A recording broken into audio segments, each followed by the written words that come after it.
said, on the next day, when they had come down from the mountain, a great crowd met him. And behold, a man from the crowd cried out, "Teacher, I beg you to look at my son, for he is my only child. And behold, a spirit seizes him, and he suddenly cries out. It convulses him so that he foams at the mouth and shatters him, and will hardly leave him. And I begged your disciples to cast it out, but they could not." Jesus answered, "O faithless and twisted generation, how long am I to be with you and bear with you? Bring your son here." While he was coming, the demon threw the son to the ground and convulsed him. But Jesus. I want to stop right here. Everybody say, "But Jesus." But Jesus rebuked the unclean spirit and healed the boy and gave him back to his father. And all were astonished at the majesty of God. I want to talk about something today that I'm hoping will leave you astonished at the majesty of God. Our sermon title, the first sermon in our series on detours, is called simply Trapped in Unbelief. That's the first detour that Jesus is going to walk us through, trapped in unbelief. There's some people in this room today who are trapped in an endless cycle. Whatever that cycle might be for you, you're just stuck. I don't know what kind of stuck that you're stuck in. I don't know what kind of trap that you're trapped in, but I know that there's probably some people in this theater who just feel like they can't get out of a said situation. And I'm glad you're here today because God's got a word for you this morning. And for some of you, it might be a little bit of an arrangement that he's going to walk you through. For some of you, it might be getting back onto a pathway that you have long since left behind. For some of you, I'm just going to be frank, just putting out all my cards on the table right now. For some of you, that's going to mean giving your life to Jesus Christ for the first time. And I'm going to give you that opportunity. We're going to give you that opportunity to make that choice at the end of this sermon. But right now, I just want to camp out on this word, trapped. For those of you that feel trapped. And I want to start off with a slightly trivial example of what I mean to kind of set the pace for what we're going to be talking about. When I first moved here 14 years ago, moved to Santa Barbara, I remember encountering a situation where I felt trapped. I'm just going to be honest, it had to do with the traffic. Traffic right on State Street, specifically all the one-way streets.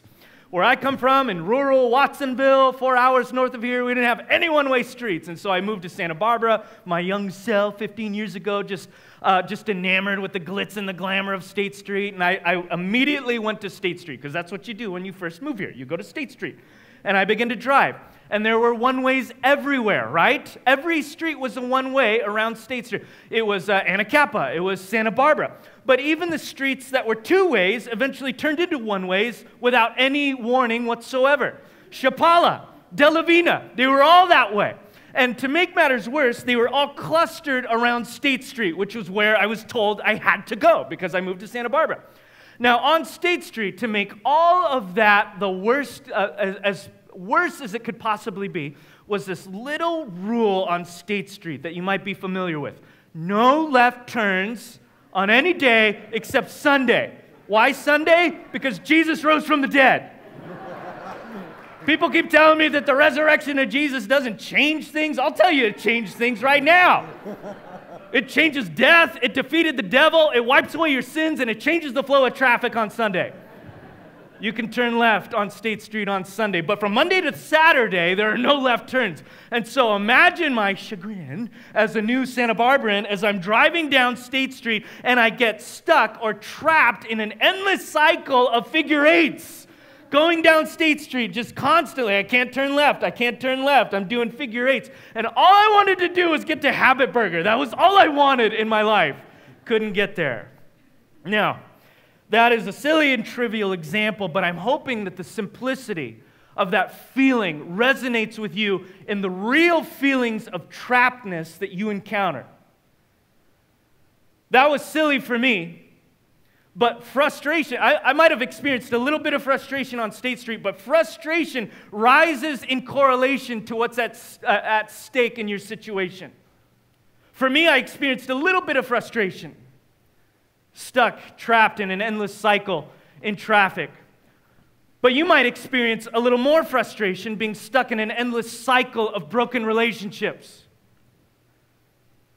In a trivial sense, you might have felt stuck in a little way in that 50-inning game with the Dodgers where you just felt yourself watching baseball day in and day out at a time, in a trivial, silly sense. But for some of you, you might feel a lot more frustration being stuck in a cycle of addiction, being stuck in a cycle of failure, stuck in an endless cycle of figure eights, feeling shame and guilt, like there's no way out.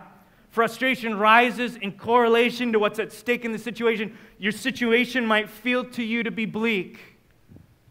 And for some of you, you're not laughing because you really do feel trapped. You feel stuck. Has anyone in this room ever felt trapped before? Am I just preaching to the back wall? Is there somebody in this building that this sermon is for? Look at this man. Verse 38 through 39, behold, a man from the crowd cried out. You're going to see an example of feeling trapped. Teacher, I beg you to look at my son, my only child, my boy. Behold, a spirit seizes him, and suddenly he cries out, seized by a demonic principality, oppressed by the devil. If there's anything worse than feeling stuck and feeling trapped, it's looking at a loved one who's feeling stuck and feeling trapped. And if there's anything than looking at a loved one who's trapped and stuck, it's this next line in verse 40. And I begged your disciples to cast it out, and they could not. If there's anything worse than being stuck, or knowing somebody that you deeply care for who's stuck, it's the coinciding feeling of that trappedness, that stuckness, that there's nothing you can do to free them from that cycle. Anybody ever felt that way before? Yeah. This story is about those moments in your life where nothing that you seem to do is able to break you free from the cycle of feeling trapped. And Jesus opens up this passage. He opens up his part of the dialogue by giving the diagnosis. The diagnosis for me with State Street was just to stay away from State Street. And that's still my solution today, by the way. 14 years later. But Jesus' solution to a young boy who felt trapped was to give this phrase, which seems a little harsh. Explain it in a bit, but he answered saying, "O faithless and twisted generation." It sounds harsh, as sometimes Jesus' words can sometimes appear abrasive, but it's really just a kind diagnosis of the problem. The words that he's using here for faithless and twisted, I want to talk about those words. We'll talk about faithless in a few minutes. I want to talk first about twisted. Twisted comes from a Greek word which means to turn, literally to turn aside from the right path. You were going in this direction, but for whatever reason, you took a detour, okay? This is the word that we're getting the name of our mini-series from. You took a detour from the right path, a long route that is taken to avoid something. You were going in this direction, but for whatever reason, you have taken a circuitous route around the pathway. This is the way that you were supposed to go, and you veered off that path. And our detours are really just avoidances of what we need to do, what we know we need to do. And perhaps some of you are sitting here and you know you've taken detours in your life. And maybe you're paying the price. Or maybe you've taken some detours in life. You've introduced some compromises. You've done things that you know you're not supposed to do. But you keep doing them because you have not paid the price. There have been no there have been no consequences up until this point. And perhaps that is allowing you today to say, nothing's hurting me. I'm just going to keep living my life the way that I want. Detours catch up with you. There was a man by the name of Salisbury Haley from 1851 who was entrusted by the city of Santa Barbara to survey the downtown area in which most of us now drive. The surveying involved him measuring out the streets and the blocks in order to lay out a grid that would eventually be downtown Santa Barbara for centuries to come. He took out his tool, his surveying chain, which was a set of links in order to measure city blocks, only his was broken. Some of the links were missing, and so he mended them with leather hide strips. And instead of fixing the chain, he just allowed the tool that he was using in the surveying of the land. The problem with that was that as the weather changed, those leather hide links changed as well. Whether it was hot or whether it was cold, so those links would lengthen or contract in their length, which resulted in some city blocks in Santa Barbara being upwards of 14 feet longer than they were supposed to. This means that there's streets in downtown Santa Barbara that you go down, and as you're about to go through an intersection, it seems a little off. Anybody know what intersection I'm talking about? De La Guerra and Santa Barbara Street. There's a classic one. There's a few others. There's a couple things we can learn from that example. One is you can mess up the entire layout of Santa Barbara for centuries to come and still have a street named after you. Haley. But that's not important. The second thing is that detours, even though they seem small, they can wreck the entire layout of your life. Every time you drive down De La Guerra Street, you're going to remember this sermon. Every time you wonder if you can turn right, or if you're supposed to go straight, or if you're stuck in a one-way, I want you to remember this sermon. Detours are real, and detours are bigger than you think. And the realest problem that we have is not the broken relationships. It's not the cycles of addiction even. It's not even the shame or the failure. Those are real problems. They're not the realist problem. Underneath all of those problems is what we look for to introduce change into our lives. Underneath all of those real problems is where we go. The realist problem is that some of us continue to choose detours instead of true freedom in Jesus Christ. We embrace short-term benefits in exchange for long-term change. And detours don't always feel like a big deal, do they? Well, I'm just going to use my leather hide links. It'll be fine. It'll be fine. I'll just compromise this once, a little bit. Life is busy. Jesus will be there waiting. No problem. I'm just going to remove myself from Christian fellowship, just for a little bit. 5 years later, you wonder what happened to your life because you're flailing in a cycle that you can't stop. Detours don't feel like they're a big deal because they're small. But over time, they mount up. They add up. And as you're looking at the layout of your life, you see that things just aren't aligned, and you feel trapped. The first detour I want to talk about today is unbelief. I'm getting that from the first word that Jesus says, "O faithless and twisted generation." When Jesus speaks about faithlessness, he's simply speaking about our unbelief. And I don't want it to make about what maybe some of us are thinking when we think about unbelief, and that's doubt, struggling with doubt. Everybody in this room, I'm sure, has struggled with doubt. I struggle with doubt. Doubt is not a sin in and of itself. What matters is what we do with those doubts, how we struggle with them, how we wrestle with them. And when Jesus speaks about faithlessness or unbelief, he's speaking about a lack of trust.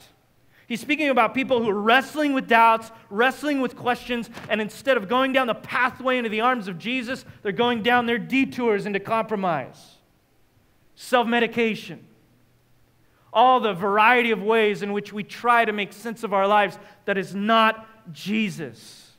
For you, unbelief or lack of trust might be you saying, "Hey, I hear Jesus calling me.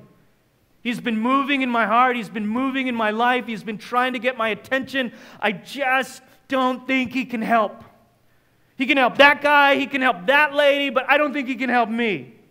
I've got to pull myself up by the bootstraps and figure this thing out by myself." For some of you, it might be, "I know exactly what I need. That's why I'm in church this morning. I know exactly what I need. I just don't want to commit today. I'll commit Monday."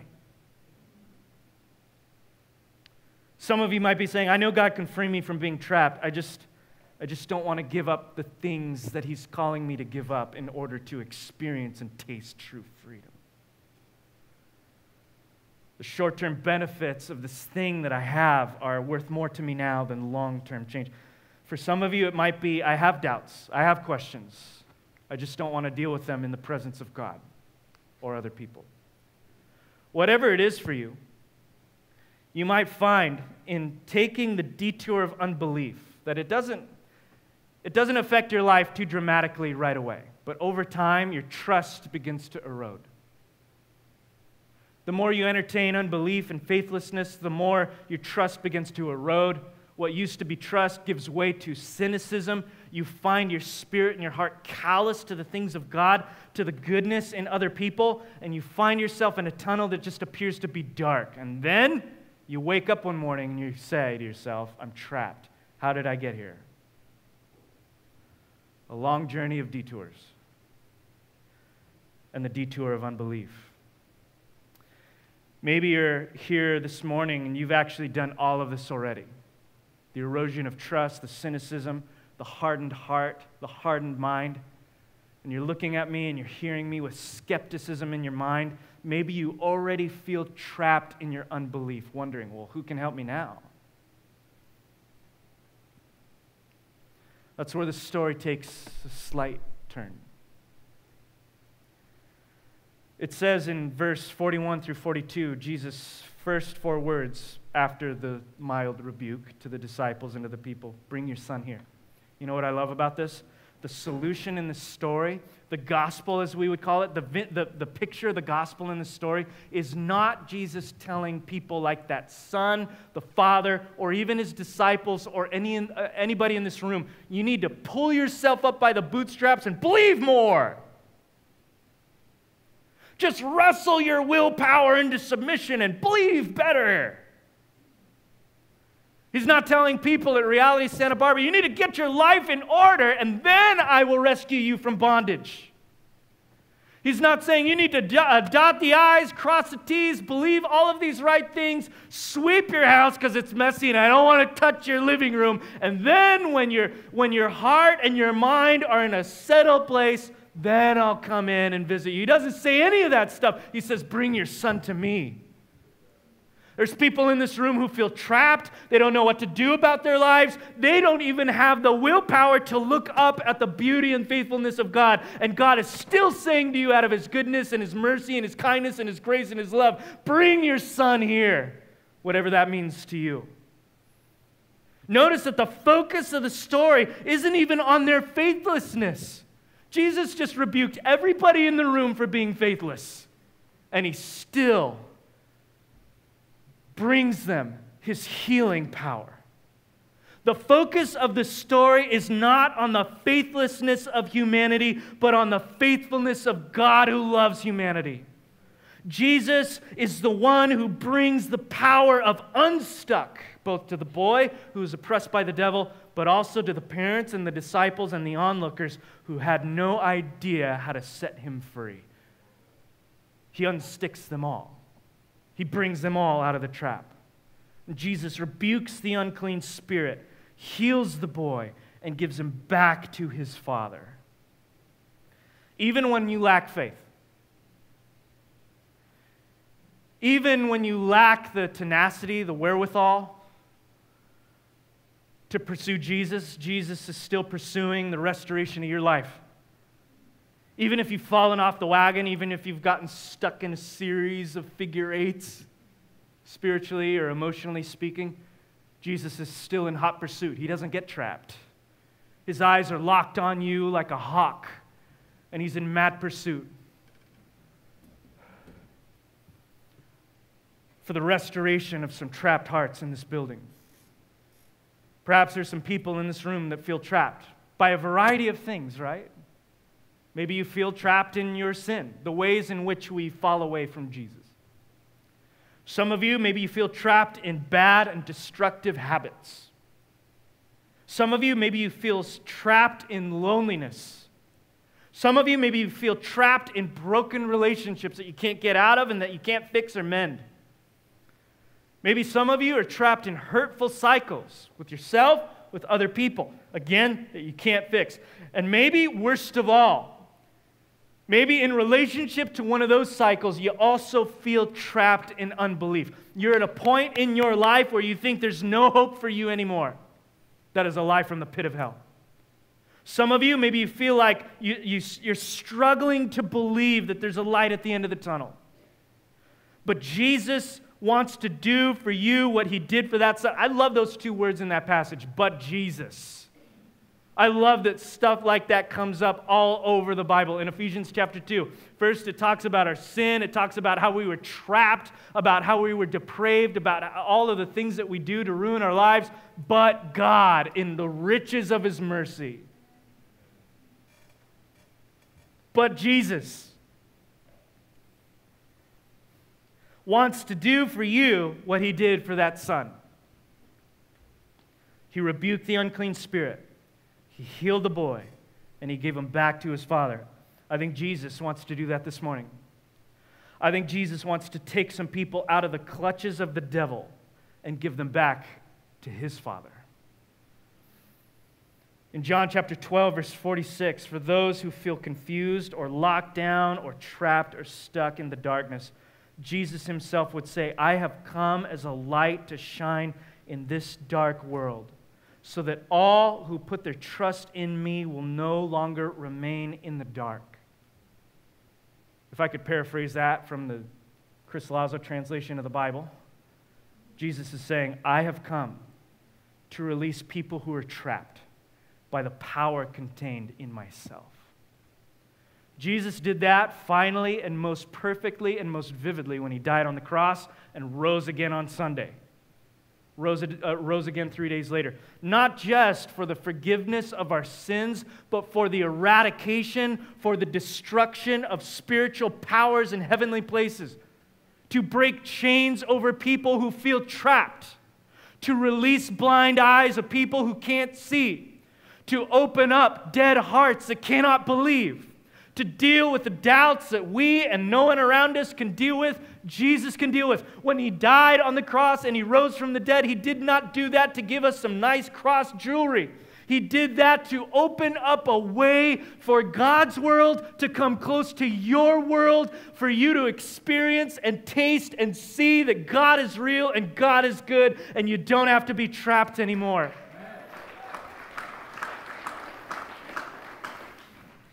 I want to give you all, whether you've been following Jesus for 90 years or you aren't even sure if you're a Christian or not, a chance to respond to that.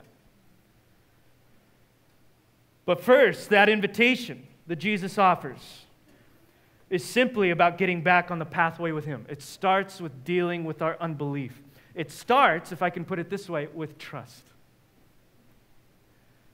Trust means that you don't have to have all the questions answered. This is why it's okay to wrestle with doubt. This is why some of the greatest men and women in the Bible wrestled with doubt. And God still loved them. It's because doubt and trust are not mutually exclusive. You can wrestle with doubt and still know enough about Jesus to trust him enough to grab him by the hand and follow him. Wrestle with doubt. Wrestle with doubt with us,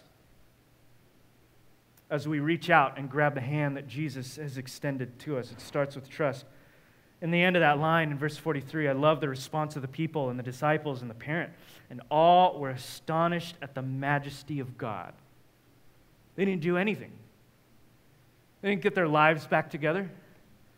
They didn't fix themselves. They didn't beautify their faces or their spirits or their souls. They were simply responding to the beauty of the gospel of Jesus Christ. They were astonished. The word for astonishment there means literally to be struck. The word speaks of actually experiencing a blow. It's kind of crazy. The crowds experienced a blow to their hearts. We have a word for that. We call it conviction. That feeling deep down inside where you're not just moved emotionally, but you're moved at the heart level. You are struck with conviction. You know what conviction is? Conviction is faith grabbing a hold of your heart and causing you to move. Causing you to take that first step forward into the pathway of Jesus. They were moved more by the majesty of God than their own inability to solve problems. You got some problems today? Me too. You don't need to have all your problems solved before you can grab a hold of the extended hand of Jesus and be moved by conviction. For some of you, that's all he's asking of you. Just trust me. This word astonishment, they were all astonished, has this continuous movement to it, meaning there was left in their hearts a lasting impression. This wasn't just a parlor trick from Jesus that wowed the crowds. There were some people in that crowd who were cut to the quick, to put it in that old King James language. They were convicted to the core of who they were, and it lasted. There was change in their lives because they saw the solution. They saw it in the person and work of Jesus Christ. I want to end right there with my treatment of this text and offer you the same invitation that Jesus has been offering to people for hundreds of years. And it's going to look different for some of you than it is for others because we're all in different stages of our spiritual journey. And as we do it, I want to spell out a few ways. I'm going to ask Robert and the rest of the team to come out here as we transition into singing. For some of you, you've never made Jesus Christ the Lord of your life ever before in your lives. Or maybe you're not even sure. Maybe you're like, I've been going to church for like years, but I don't know. I have questions. I don't know if I'm a Christian. I think I like some things about. Maybe you're confused. Maybe you don't even know. That's okay. Start fresh today. For you, Jesus' invitation is simply just trust me.